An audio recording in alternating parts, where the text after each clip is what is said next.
এখন আমি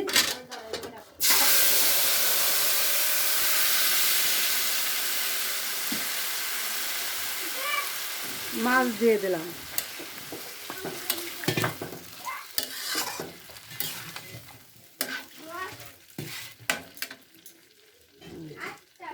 একটু জল দিয়ে দিলাম, সামান্য সামান্য জল দিয়ে দিচ্ছি। জল দিয়ে দিলাম।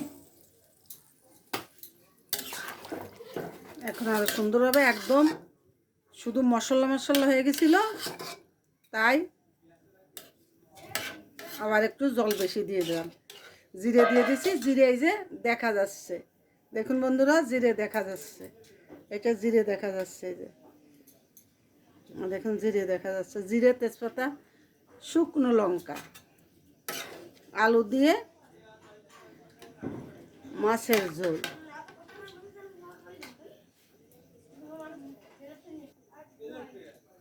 আমার এই রান্নাটা অল্প মশলা দিয়ে রান্না করলাম।